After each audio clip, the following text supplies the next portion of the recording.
Hello. I don't know if you guys remember that Mike Tyson actually did knock me out a couple of years ago, but we just made friends backstage. So the rift has been healed, ladies and gentlemen. So yeah, WrestleMania is here after a week of pomp and circumstance and fan access and signing autographs and shaking hands and kissing babies, but now all of it is over. The culmination of that whole week, the culmination of the whole year is tonight.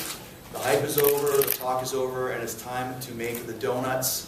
The show starts in about an hour and a half, so we're ready. This is the zone, and I wanted to come out here and do this conference and get it done now because it's time for me to get into that zone and get ready to do the biggest show of the year and have the best match of the night. Any questions? Do I decide? Really? Chris, you've competed in many memorable championship matches at WrestleMania's past. If you could pick one, maybe two, what were some of your most memorable WrestleMania moments? First of all, I want this to be like a press conference in the movie, so you have to say what your name is and where you are. Brian, CBS Radio. Oh, cool. West Okay. Palm. Okay, good. I want it to be like when the Beatles invaded in '64. Yeah, I mean, I think my best memory of WrestleMania that I was competing in was WrestleMania 19 against Shawn Michaels from Seattle. And that was the first time that I've ever stolen the show at WrestleMania, which is something that everybody wants to do every time there is a WrestleMania. We're very fortunate that there's only been 27 other matches or 26 other matches that can say they stole the show at WrestleMania. And it was a culmination of a great angle, great storyline between Shawn and myself. And I haven't felt the same way that I did that night until tonight and today. I think we have another chance to, you know, if all the fruit lines up and everything goes well, I think tonight will be a very memorable, shall I say, classic match or whatever you want to say. So that's probably my favorite memory that I was involved in. My favorite WrestleMania memory from somebody else was WrestleMania 10, Bret Hart versus Owen Hart. I think Owen was one of my early heroes, and that was the match that really made him into a star. And Bret, another one of my favorites. So to me, that was like, wow. What a great match. That just really solidified what it was that I wanted to do. I was already in the business at the time, but that one really took me to a different place. And then, of course, Savage versus Steamboat at WrestleMania 3 was the one that got me to want to wrestle in the first place. Good luck. Thank you. Adam, you decide. It's too hard for you. Fritz. Brian Fritz, 740 The Game, Orlando. You talked about stealing the show at WrestleMania. Is that more difficult this year considering some of the matches on here when you got Rock and Cena, you got Taker, Triple H?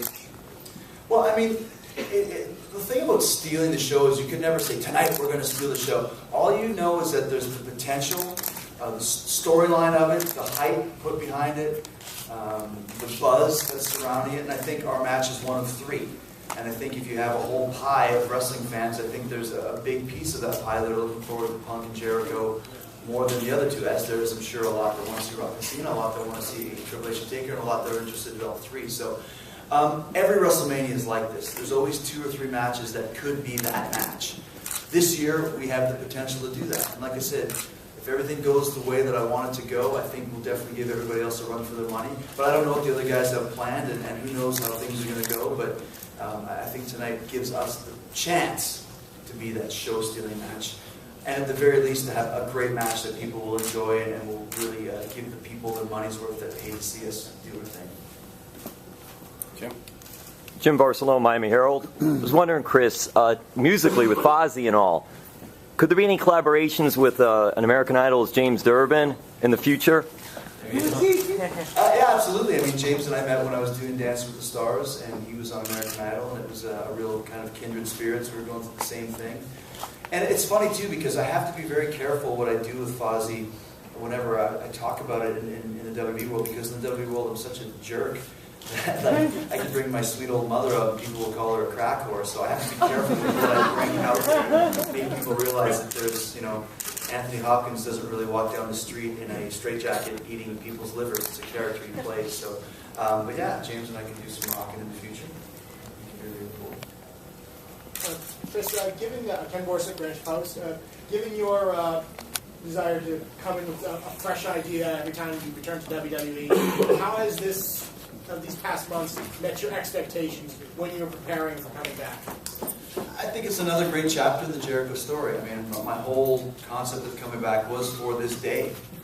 When I went to see Vince McMahon in his office last August, it was about WrestleMania, about today.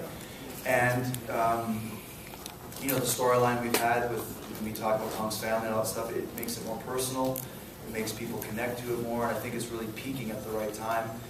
And I think that this incarnation of Jericho, as every incarnation, has elements of the old Jerichos, but also creating new things and new ideas and new character traits. Because you can't do the same thing all the time. I mean, we're on TV 52 weeks a year, every year. If you can come out and look the same and act the same as the same character, it gets boring very quickly. So I always like to try and do as much as I can to change things and do different shades of what Jericho is as a character. Okay, last question. Back. Thank you, Lori, Univision Sports. I want to ask you a question. What's the most unique thing, from your perspective so far, about this city versus the other cities that have hosted WrestleMania? I think Miami's such a, it's got such a reputation as like a real party town, and you know, everyone talks about like the South Beach and all that sort of stuff. And the thing I liked best about Miami was actually, it sounds weird, but for us, it's like the hotel that we're staying at, the Intercontinental Miami. I can probably say that, you know, if I can't, edit that out. I didn't say it. That's been the best by far hotel as far as the organization they've had for us.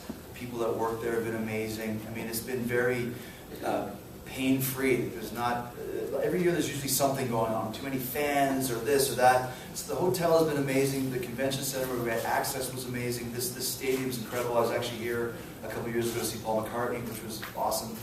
So I mean, this is just a great city for what I've seen, and everything just very centralized. And the people have been great. Really, I mean, a lot of times you say that, but I really mean it. The people of Miami have really supported WrestleMania and made it into this one to very something special for all Have you of us. learned any Spanish words yet? Well, I lived in Mexico for 2 years, so I used to speak very good Spanish, but I kind of forgot a lot about it. So I'm kind of speaking pidgin Spanish at this point in time.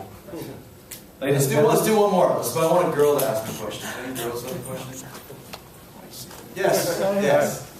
Have you got an exciting outfit for us? First of all, what's your name and where are you from? Kaz from Eurus. Oh, I know Kaz.